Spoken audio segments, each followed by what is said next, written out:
Muito boa noite a todos. Cumprimentamos a cada um com a graça e a paz do nosso Senhor e Salvador Jesus Cristo. A nossa palavra de saudação a todos os amados irmãos da Igreja Batista de Xique-Xique, bem como todos os irmãos em todos os lugares que estiverem participando conosco nesse momento, os nossos amigos também. É uma grande alegria estarmos aqui de volta, como percebem, numa forma diferente da costumeira. Nós estamos, num momento, um tanto limitados para a realização dos nossos cultos. Por conta disso, nós estamos realizando assim, aquilo que nós temos chamado de Momentos com Deus. Eu gostaria de pedir a você que compartilhasse este link com seus contatos. Você que nos escuta também, se porventura não estiver inscrito no canal da nossa igreja, eu queria convidá-lo a se inscrever no canal, acionar o sininho e das notificações e também teclar na palavra todas que sempre aparece ali, próximo ao sininho, para que você receba todas as informações, para que você receba todas as programações que a igreja transmitir através do canal. Quero dizer que não temos o chat para que vocês participem comentando naquela modalidade do culto ao vivo, mas aí mesmo vocês têm abaixo um espaço para comentarem aquilo que porventura sentirem de comentar durante essa programação. Não esqueçam também de estar saudando as pessoas, é importante, às vezes alguém conhecido entra ali, que não é da nossa igreja, algum visitante que esteja participando, é sempre oportuno dar uma palavra de boas-vindas a estas pessoas. Nos últimos domingos, não tendo realizado os cultos presenciais aqui à noite, nós temos feito esta programação que temos intitulado Momentos com Deus. E hoje teremos o quarto, Momentos com Deus. A nossa oração é que Deus use grandemente esse momento para edificação de todos vocês. São canções bem contextualizadas para o momento que nós estamos passando, são reflexões também de encorajamento, sobretudo para o enfrentamento dessa situação, e provavelmente, pelo que estamos percebendo, retornaremos às programações normais da nossa igreja a partir agora da próxima semana. Vocês estarão sendo avisados nos grupos como vamos proceder. Talvez uma diferença no que diz respeito ao horário, mas tudo indica que teremos tanto o culto na terça-feira normal, as atividades de quinta-feira e domingo pela manhã e à noite também. Modificando tão somente o horário por conta de que a partir de amanhã o toque de recolher é a partir das 20 horas. Então toda a programação tem que ser até esse horário. Que Deus nos abençoe grandemente. Nesta noite você vai ouvir, mas não apenas ouvir, participe também. As canções estão todas legendadas. Eu até imaginei que eu ia dizer quais são as canções que nós vamos ouvir nesta noite aqui, mas vai ser surpresa. São canções conhecidas, são mensagens muito oportunas de edificação, de louvor, de adoração ao Senhor. Creio que vai ser muito bom. E teremos também uma reflexão preciosa para todos nós nesta noite. Por fim, nós vamos encerrar este momento com Deus ouvindo o coral da maior igreja batista do mundo e o maior coral evangélico do mundo também. Vai ser uma apoteose tremenda estar concluindo esse momento com Deus, ouvindo esse precioso coral. Então, que Deus nos abençoe a todos. Eu ia esquecendo, não poderia esquecer. Teremos também um momento infantil. Esteja aí com suas crianças, certamente vai ser uma grande bênção. Que Deus nos abençoe.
tudo está difícil, é só em Deus a solução. Ei, calma, Deus é contigo, a sua bênção logo vem. Ei, calma, Deus é contigo, porque tudo vai ficar bem.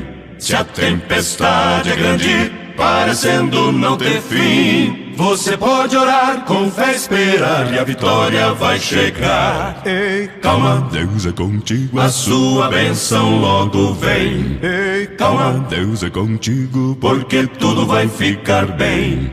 Ele faz cessar as guerras, porque só Ele é Deus. Ele quebra o arco, corta a lança e cuida de você. A propósito, na batalha prometeu, vai cumprir. Calma, calma, tudo isso vai passar. Ei, calma, Deus é contigo, a sua bênção logo vem. Ei, calma, Deus é contigo, porque tudo vai ficar bem. Se a tempestade é grande, parecendo não ter fim, você pode orar, com fé esperar e a vitória vai chegar. Ei, calma, Deus é contigo, a sua bênção logo vem. Ei, calma, Deus é contigo, porque tudo vai ficar bem.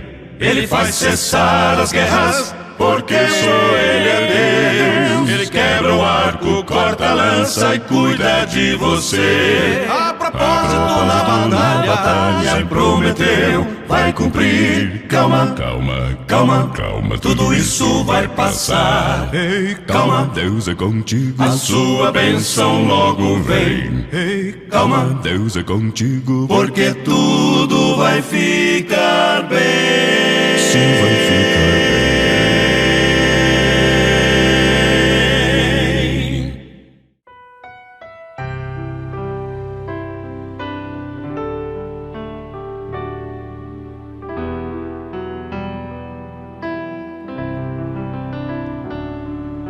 Há dias que me sinto um discípulo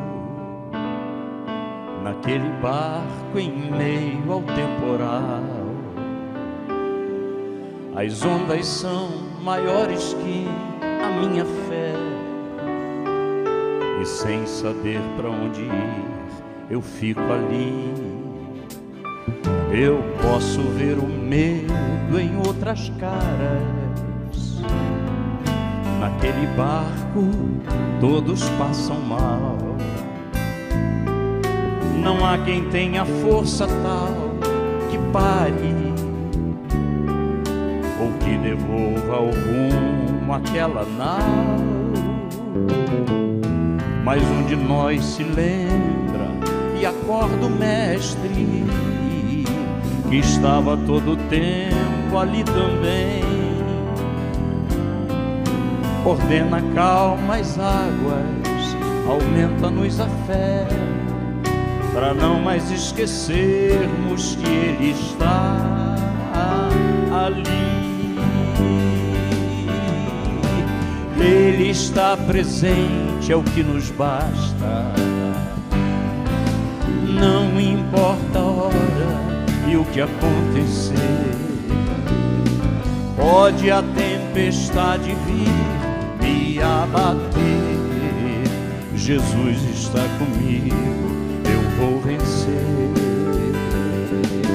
Ele está presente, é o que nos basta.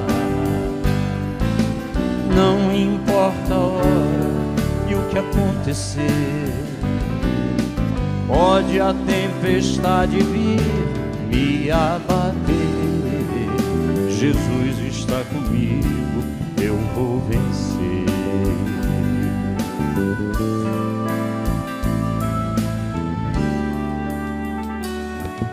Assim são nossas vidas hoje em dia, nos vales tão profundos onde a dor, angústias, medos, traumas e decepções se mostram prontos a nos abater. Aí é só lembrar do nosso mestre, Jesus estava lá e está aqui também. Ordena paz pra alma, aumenta-nos a fé, restaura nossas vidas, pois está aqui. Ele está presente, é o que nos basta. Não importa a hora e o que acontecer, pode a tempestade vir e abater, Jesus está comigo, eu vou vencer. Ele está presente, é o que nos basta. Não importa a hora e o que acontecer, pode a tempestade vir me abater, Jesus está comigo, eu vou vencer.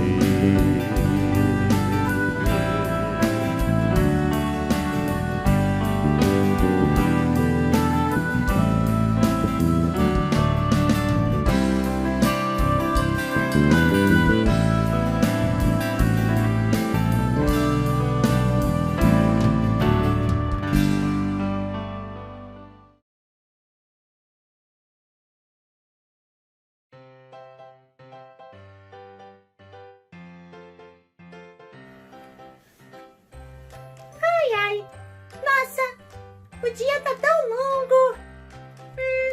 E é tão chato ficar usando essa máscara. Agora, em tempo de coronavírus, a gente tem que usar máscara, a gente tem que lavar a mão com água e sabão e tem que passar álcool gel. Sempre fazer isso. Deixa eu pensar. Como é que será que estão os meus amigos? Como é que será que tá o Marcelinho, a Aninha e o Dudu? Já sei! Eu vou fazer uma chamada de vídeo com eles. Onde está meu telefone? Onde tá? Tá aqui. Tá aqui. Vamos ver se eles vão me atender.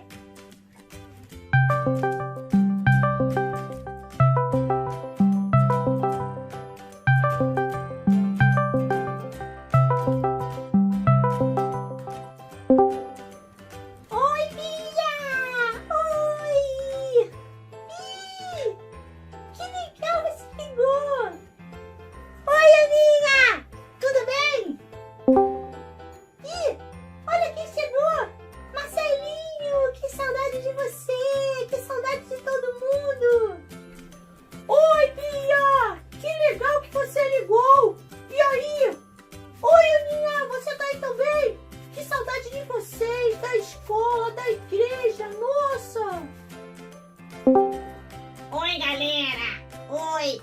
Saudade de vocês! Dudu! Você está sem máscara! Eu não gosto de usar máscara, não! Mas, Dudu! Você precisa usar para se proteger do coronavírus! A minha mãe falou! Dudu, você também precisa usar álcool gel!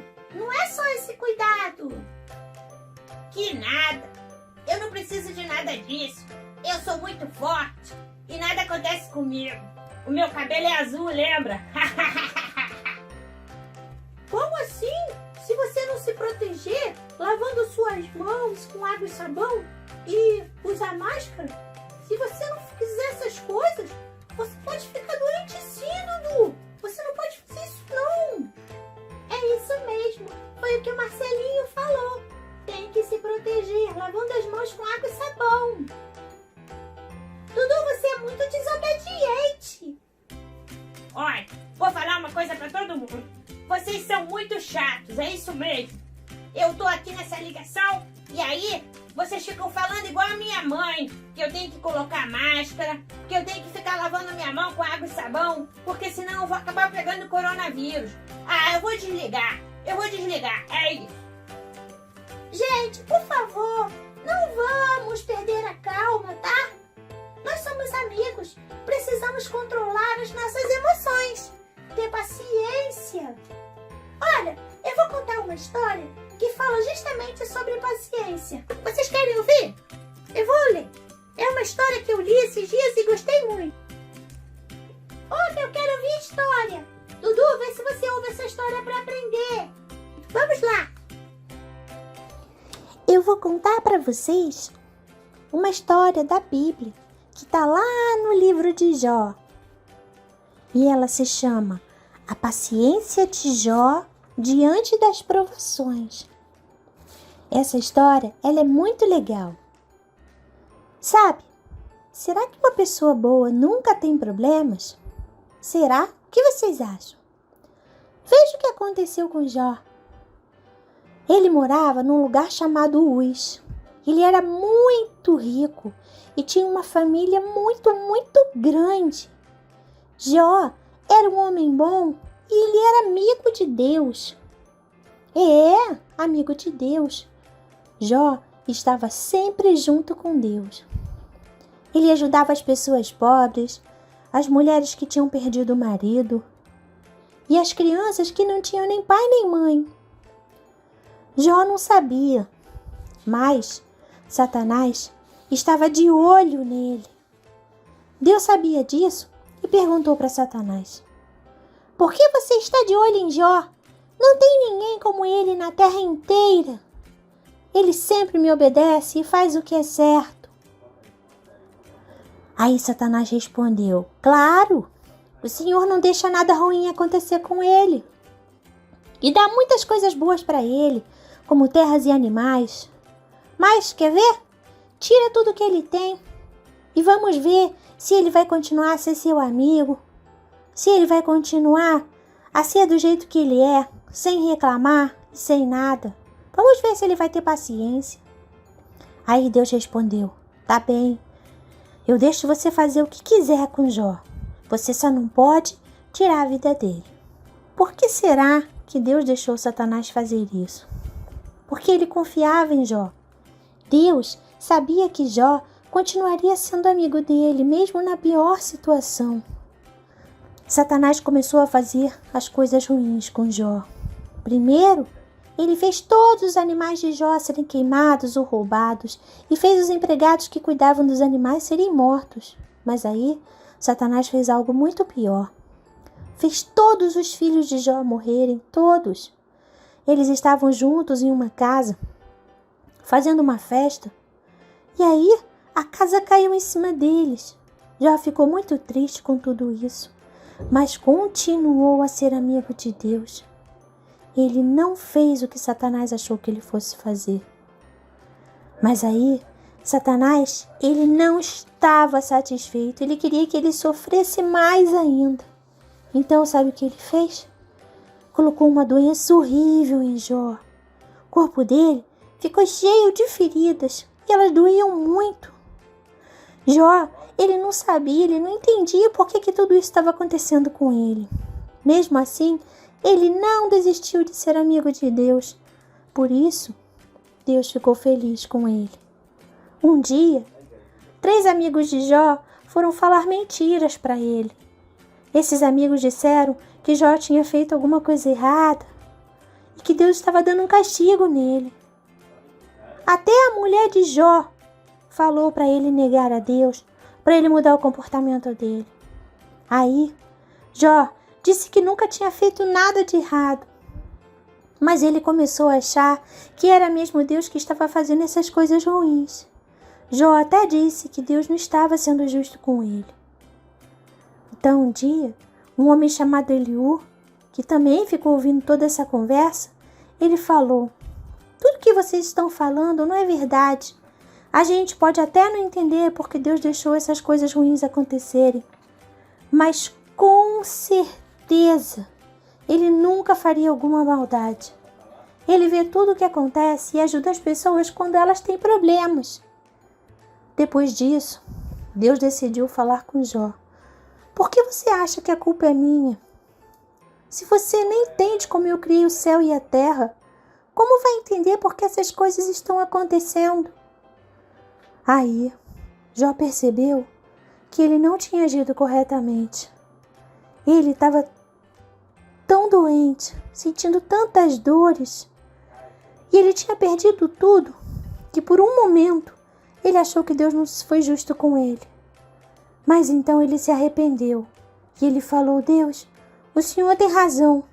Eu sei que o Senhor é a pessoa mais poderosa que existe. Eu sou um simples homem que não sabe de nada. Me desculpe pelo que eu falei. Aí, Deus, depois disso, se alegrou com o comportamento de Jó. E aí, ele curou Jó da sua doença e deu para ele muito mais do que ele tinha antes. Jó viveu por muitos anos mais e foi muito feliz.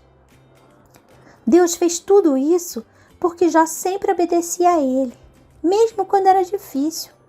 Jó teve paciência e domínio próprio, mesmo perdendo tudo que tinha, mesmo ficando doente. E você, Aninha? E você, Marcelinho? E você, Dudu? Vocês não acham que nós devemos deixar Deus feliz assim como Jó fez? Sim, claro que sim. Então, vamos continuar a ser amigos de Deus, não importa o que aconteça. Vocês não acham? Nós precisamos agir com paciência e domínio próprio nessas situações que estamos passando. Ouviu, Dudu? Eu sei que você fica estressado, mas Deus precisa cuidar de você. Tem um versículo na Bíblia que fala que nós nos alegramos nos sofrimentos, pois sabemos que os sofrimentos produzem a paciência. A paciência traz a aprovação de Deus, e essa aprovação cria esperança. Eu gostei muito dessa história, Bia. Gostei muito. Jó, ele passou por um monte de coisas e ele podia ter ficado chateado, ter ficado com raiva, ter desobedecido ou reclamado. Mas Jó, ele não reclamou. E é isso que a gente tem que fazer, Dudu.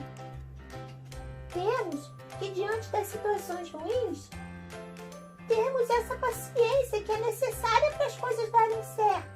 Logo, isso tudo vai passar. Não é, Bia? Não é, Marcelinho? Nossa, eu gostei muito dessa história, gostei muito. É isso mesmo. Nós precisamos ter paciência como Jó. E também ter domínio próprio. Não brigar por qualquer coisa. Porque assim, nós estamos deixando Deus muito triste. E não é isso que nós aprendemos na escola, né? Poxa, Bia, eu gostei muito dessa história, de verdade. E eu aprendi uma coisa. Realmente, eu não estou controlando as minhas emoções. Eu estou muito sem paciência. E eu sei que Deus não gosta disso. Ele fica triste. A partir de agora, Bia, Marcelinho, Aninha, eu vou usar máscara, gente. E vou lavar minhas mãos com água e sabão, tá? Eu vou ter muita paciência e controlar todas as minhas emoções. É isso aí. Um beijo, gente. Um beijo. E até a próxima ligação. Vou ficar com saudade. Beijo.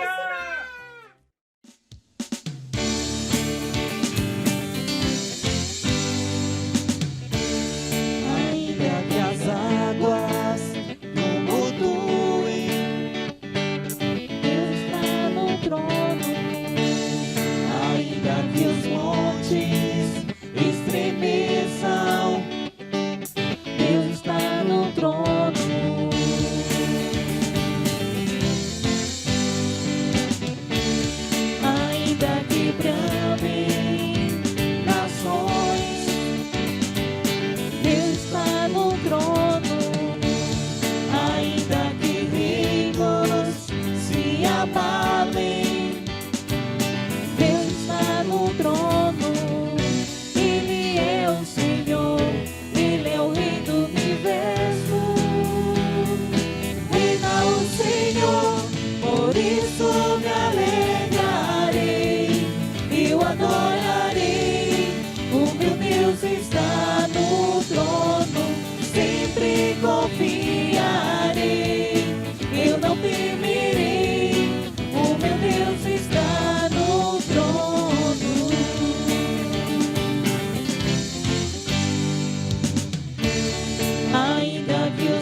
trono.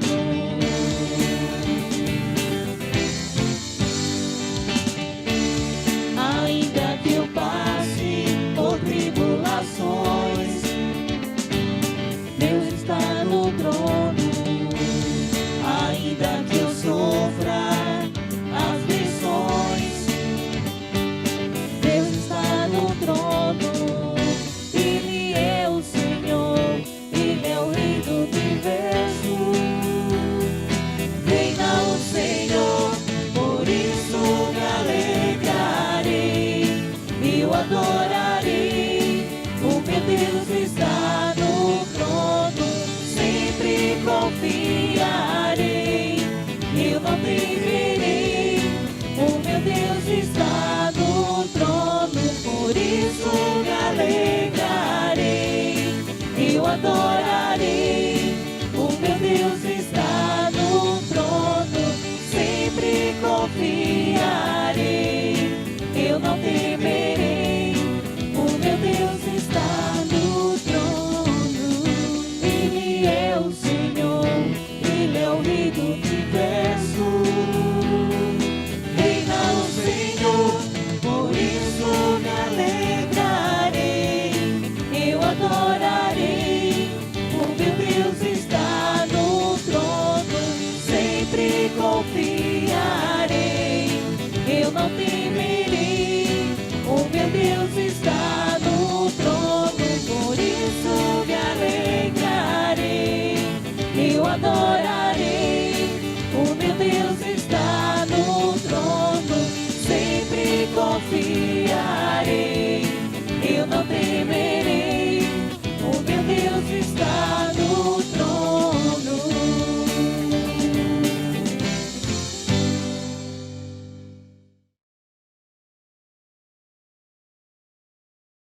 Olá a todos, hoje a nossa meditação vai estar lá no livro de 2 Reis, capítulo 4, nós vamos ler a partir do verso 38. 2 Reis, capítulo 4, a partir do versículo 38. E aqui nós vamos aprender sobre as necessidades em tempos de calamidade. Vejamos o que diz aí a palavra do Senhor. Voltou Eliseu para Gilgal. Havia fome naquela terra, e estando os discípulos dos profetas assentados diante dele, disse ao seu moço: põe a panela grande ao lume e faz um cozinhado para os discípulos dos profetas. Então saiu um ao campo a apanhar ervas e achou uma trepadeira silvestre e, colhendo dela, encheu a sua capa de colossíntidas. Voltou e cortou-as em pedaços, pondo-os na panela, visto que não as conheciam. Depois deram de comer aos homens. Enquanto comiam do cozinhado, exclamaram: morte na panela, ó homem de Deus! E não puderam comer. Porém ele disse: trazei farinha. Ele a deitou na panela e disse: tira de comer para o povo. E já não havia mal nenhum na panela. Aqui nós temos um trecho muito conhecido das Escrituras, sobre Eliseu, um dos maiores profetas da história de Israel, o sucessor do profeta Elias, que havia sido trasladado, levado aos céus. Elias é um dos que Deus deu o privilégio de não passar pela morte e o tomou para si. E aqui nós vemos Eliseu, o seu sucessor, homem cheio do Espírito de Deus, levantado por Deus num período muito difícil da história de Israel, esse período dos reis, um período em que o povo havia se afastado do Senhor, um período em que as pessoas se afundaram na idolatria, um período em que as pessoas viraram as costas para Deus e se deixaram levar pelo paganismo ao redor. E então Deus, por sua misericórdia e justiça, fez com que eles passassem momentos difíceis. E momento de calamidade terrível, fome, seca, opressão de todos os tipos, e foram pessoas que amargaram ali por conta da sua própria desobediência. Então aqui eles vivem um momento de calamidade, né? E há necessidades em tempos de calamidade, porque o texto diz para nós que Eliseu voltou para Gilgal. Era um local ali, nem é tão conhecido assim, pela arqueologia não se tem tantos detalhes sobre esse lugar, mais de um lugar na Bíblia com o nome de Gilgal. E Eliseu retorna para ali e vai dizer que havia fome naquela terra.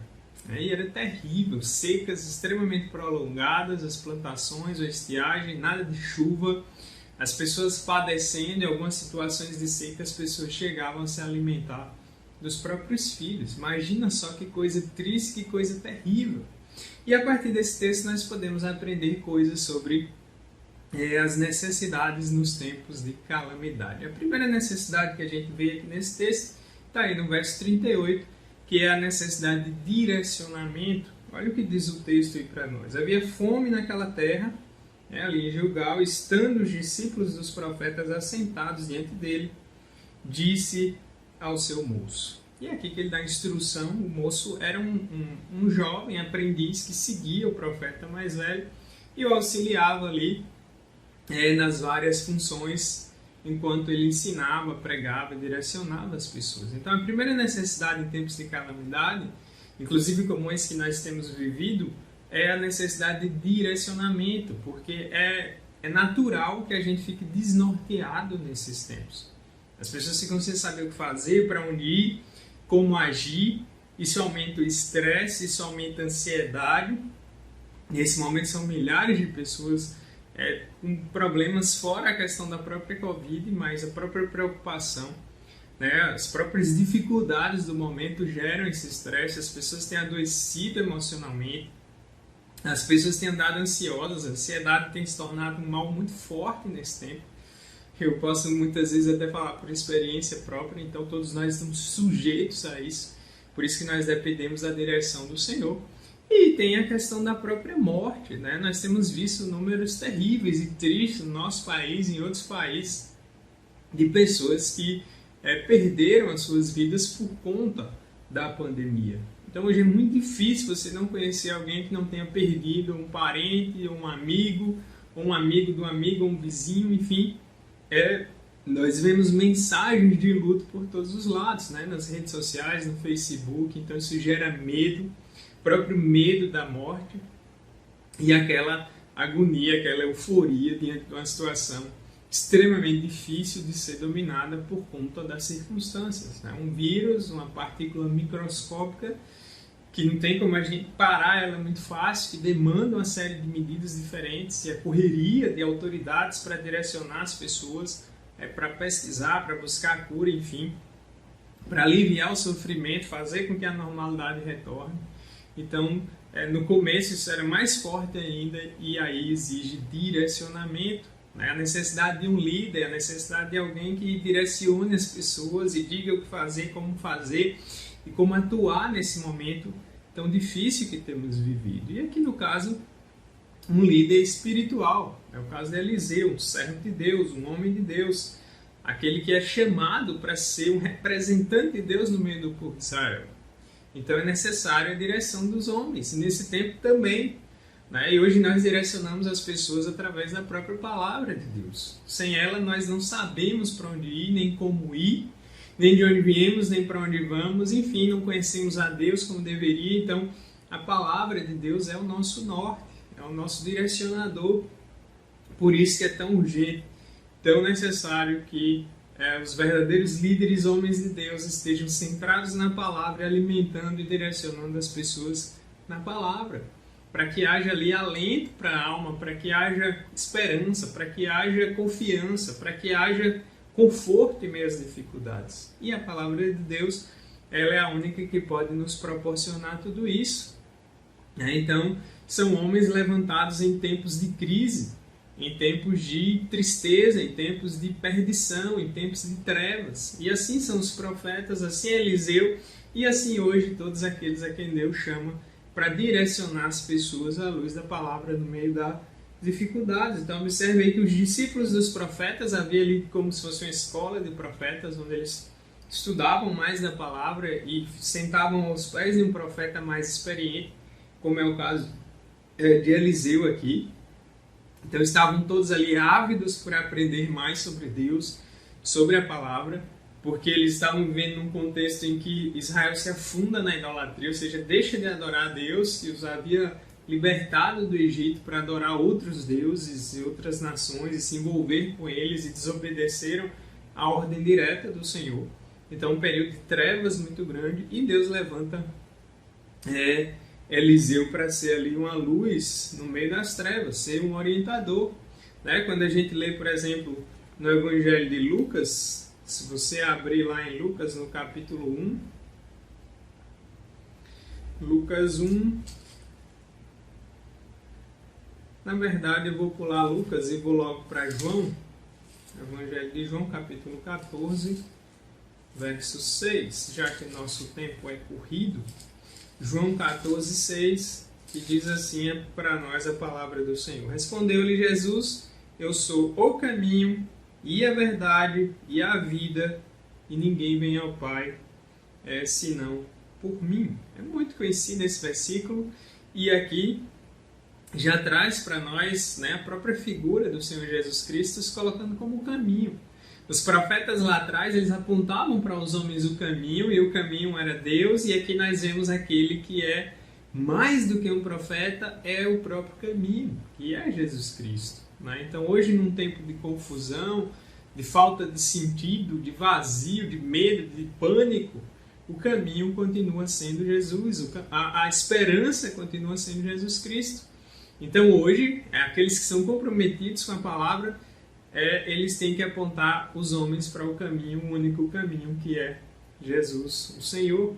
Então nós temos essa necessidade de direcionamento nesse período de crise, nesse tempo de calamidade, e devemos estar atentos aos bons líderes, né? Sejam líderes espirituais, líderes religiosos, centrados na Bíblia, na palavra de Deus, verdade, né? Líderes que vão organizar as coisas para que tenhamos sempre o melhor andamento possível numa situação como essa. A segunda necessidade que a gente vê aí nesse texto, em tempos de calamidade, é a necessidade do conhecimento. Né? Observe comigo lá no verso 39, e diz assim, né, Eliseu no verso 38, no fim, fala: põe a panela grande ao lume, ou seja, uma panela bem grande, para fazer um cozido ali para todos eles, um cozinhado ali para eles. Então saiu um ao campo a apanhar ervas e achou uma trepadeira silvestre, uma planta, e colhendo dela encheu a capa com colossíntidas. Essas colossíntidas aí, eu vi vários comentaristas tentando descrever, quase todos eles demonstram que é um tipo de planta que tem um fruto, sei lá, parece um pepino, coisa do tipo, que se parece muito até com outras ervas que eram mais conhecidas, e só que com o perigo de que é extremamente tóxica, pode trazer sérias complicações intestinais, levando o indivíduo à morte. E o auxiliar do profeta, o moço do profeta aqui, ele vai encher a capa com aquilo, né, o que ele achou ali naquela planta. Talvez ele achou que fosse uma planta normal, uma planta que pudesse utilizar e comer. Então voltou, cortou-as em pedaços, colocou na panela, visto que não as conheciam. Ele não sabia, não conhecia. Agora você imagina o perigo que é isso. Então, nos momentos de crise, nós precisamos do conhecimento, nós precisamos de direcionamento, nós precisamos do conhecimento, nós precisamos gerenciar crises, entender o que está acontecendo, organizar as coisas, chamar as pessoas capacitadas para auxiliar. E nesse instante a gente tem o contexto da igreja, onde os pastores precisam se adaptar e permanecerem fiéis à palavra, direcionando o povo nesse tempo. Você tem os líderes políticos que precisam gerenciar a crise e chamar especialistas, pessoas que entendam da área, para que possam tomar as melhores medidas possíveis. Então, é o que tem que acontecer. Então, as crises elas sempre surgem, né? Crises econômicas, crises humanitárias, crises de saúde pública, crise espiritual. Israel está aqui vivendo quase todas elas, né? São termos mais modernos para falar das crises. E estão ali limitados, assim como nós. E no momento da crise, na hora da pressa, da emergência, a chance de errar é muito grande. O perigo é muito grande, a exposição ao perigo é maior, a exposição ao perigo da morte é maior. Então acaba que muitas vezes nós podemos não analisar bem as situações e nos colocarmos até em riscos desnecessários. Então quando nós olhamos aí para o texto, o moço ali do profeta, ele não conhecia as colossíntidas e ele vai cozinhar elas. Não fez aquilo por maldade, mas por desconhecimento. E aqui mostra para nós a importância de conhecer. Quando a gente lê Oséias 4:6, lá Oséias está fazendo um lamento, falando da parte de Deus para o povo num período de decadência, que a falta de conhecimento estava matando o povo. Ou seja, não conhecer a Deus, não conhecer a sua palavra, não direcionar o povo na palavra, leva o povo à miséria espiritual e à perdição. E é terrível. E a Bíblia também nos fala sobre conhecimento em outras áreas. Você vai ver o rei Salomão, um dos homens mais sábios ali da antiguidade, com a sabedoria dada por Deus. Nós vamos ver que ele lá no capítulo 4 de 1 Reis, ele vai começar a estudar, né, botânica, vai estudar os animais, as plantas ali da região, vai sair catalogando todas elas, vai escrever provérbios, vai trazer uma sabedoria para aplicar na vida comum, seria o equivalente hoje às áreas do conhecimento que temos, e o conhecimento sempre foi algo muito prezado nas Escrituras, e Deus sempre direcionou o seu povo para que buscasse sabedoria e conhecimento para atuar para a glória dele em todas as situações, né, no trabalho, enfim, onde quer que o Senhor os colocasse. E aqui nós vemos isso, por não conhecer, ele acabou se deixando levar facilmente pelas aparências, né? Aquela planta parecia própria para o consumo, mas não era. Parecia que era bom para alimentar, mas era um perigo mortal, era um veneno. E a falta de conhecimento leva a isso. Então, a Bíblia nos ensina que nosso coração é enganoso, nós podemos nos enganar nós mesmos com a nossa percepção, nosso conhecimento limitado por causa do nosso pecado. O mundo é enganoso porque o tempo todo traz para nós uma imagem e valores que são completamente contrários àquilo que Deus ensina, e o próprio diabo, que é o pai da mentira, é enganoso. Então tudo ao nosso redor e dentro de nós coopera para que sejamos enganados. E é por isso que nós precisamos do conhecimento. Nesse momento nós não podemos nos guiar meramente pelas nossas emoções, mas devemos buscar, confiar e nos direcionar à luz daquele que sabe todas as coisas. Então nós estamos num tempo de desinformação, num tempo de confusão, num tempo que junta ali um monte de notícias falsas e opiniões variadas e toda essa mistura ideológica que nós vemos, e está todo mundo confuso. E as pessoas deixam de buscar informação nas fontes corretas, de pessoas que entendem do problema, para se apegarem a todo tipo de áudio, vídeo que surge com notícias falsas que vêm de pessoas, e tudo isso gera confusão, faz com que as pessoas coloquem em descrédito a boa ciência, e isso está custando inclusive a vida de muitas pessoas nesse momento, com tratamentos errados, com medidas erradas, com ações erradas, e elas têm perdido sua própria vida por causa da ignorância. Então, perceba como o conhecimento é importante, e nós devemos buscá-lo, nós devemos orar e pedir a Deus para que nos ajude a termos noção das coisas, a percebermos melhor, a filtrarmos melhor, a saber e organizar tudo aquilo que chega até nós. Porque senão, além de nós não adquirirmos um bom conhecimento, seja da palavra de Deus ou das outras coisas boas que nós precisamos saber com relação à vida e à cultura geral, seja com relação a várias outras situações. Então, é difícil o momento, e aqui poderia ter custado a vida de vários aqui dos profetas, inclusive do próprio Eliseu, se não fosse a graça de Deus atuando sobre eles. E aí entra a terceira e última necessidade na calamidade, que é a necessidade de salvação. A Bíblia é um livro que traz o tempo todo para nós a noção de salvação. A ideia de que estamos perdidos, de que estamos sem norte, de que não podemos resolver nossos problemas por nós mesmos e que dependemos totalmente de Deus. E aí no verso 40 ele diz: depois deram de comer aos homens, enquanto eles comiam do cozinhado, exclamaram, foi a hora que alguém percebeu, né? Morte na panela, ó homem de Deus, e não puderam comer. Imagina, uma fome terrível, e do outro lado você tem uma comida envenenada. E alguém percebeu, e alguém viu que era mortal, que poderia ter custado a vida deles. Mas aí nós vemos que eles apelam ao homem de Deus. Quem é o homem de Deus? Aqui é Eliseu. E quando a gente fala de Eliseu, o profeta, nós estamos falando de alguém que representa Deus, ou seja, buscá-lo, clamar a ele. Não é que eles estavam orando para Eliseu, mas naquele momento, por ser o agente de Deus ali, eles apelam para ele, e ele ali, com a sabedoria dada por Deus, direcionado pelo próprio Deus, vai no verso 41, porém ele diz: trazer a farinha, né? Talvez os baianos vão falar, olha a farinha resolvendo problemas, mas aqui nós temos uma circunstância totalmente diferente. Traga uma farinha, o meio, vamos dizer que ele usou ali para tirar o mal daquela planta. Não é que fosse um antídoto ou coisa do tipo, não é isso que o texto quer dizer para nós. Ele usa a farinha ali como um meio, sei lá, simbólico de mostrar ali o seu poder sobre aquela situação vindo do Espírito Santo de Deus. Então traga a farinha, ele deitou na panela e diz, tira de comer para o povo, e já não havia mal na panela. Eu acho fantástico essa cena. Então, Deus, na sua infinita graça, transforma morte em vida. Deus salvou a vida daquelas pessoas. Eliseu aqui, se a gente olhar meio friamente, parece que ele é o herói da história, mas na verdade o Deus dele aqui porque é Deus que capacitou ele para aquilo, e é Deus que o usou de forma que ele salvasse a vida daquelas pessoas, no contexto com a salvação física, mas Deus é aquele que salva em todos os aspectos. Deus é aquele que nos direciona. E no meio do sofrimento, Deus nos livra, nos sustenta no meio das calamidades. Deus pode nos tirar da calamidade. E Deus também está conosco.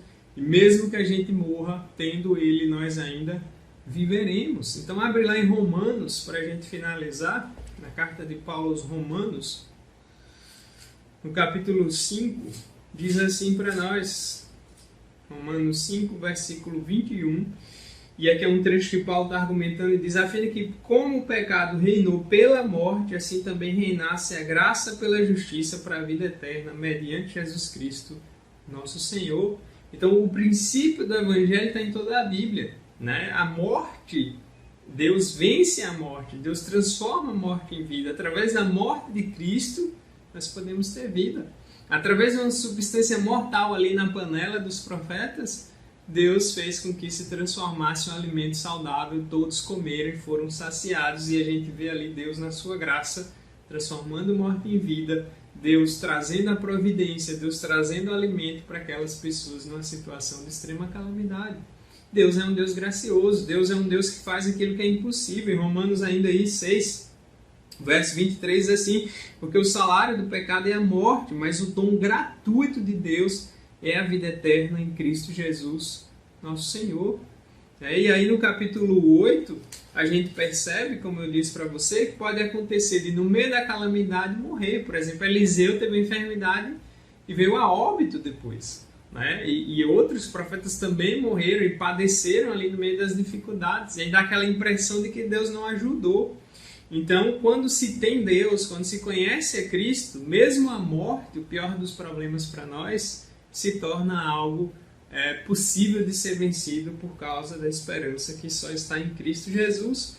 Então, capítulo 8, verso 35 de Romanos, Paulo diz assim, quem nos separará do amor de Cristo? Será a tribulação, angústia, ou perseguição, ou fome, ou nudez, ou perigo, ou espada? Né? Então, o que nos separará? Nada pode nos separar. E aí logo depois ele lembra no verso 38, porque eu estou bem certo, nem a morte, nem a vida, nem os anjos, nem os principados, nem as coisas do presente, nem do porvir, nem os poderes, nem a altura, nem a profundidade, nem qualquer outra criatura poderá nos separar do amor de Deus que está em Cristo Jesus, nosso Senhor. Que Deus nos ajude a guardar essas verdades no coração e a nos lembrar que mesmo em meio às calamidades, Deus nos dá a direção, Deus nos dá o conhecimento necessário, Deus nos dá livramento, cuidado, provisão. Então a calamidade ainda não passou, vai chegar o momento, né? E nós devemos até lá confiarmos em Deus e lembrar que o mesmo Deus de Eliseu é o mesmo Deus que servimos hoje, é o mesmo Deus que pregamos agora, é o mesmo Deus e Pai do nosso Senhor Jesus Cristo, é o mesmo Deus que nos dá o seu Filho bendito para morrer no nosso lugar e tirar a morte não só da panela, mas da nossa própria vida, nos dando vida eterna, esperança real e alegria em meio às tribulações. Que Deus abençoe a sua vida.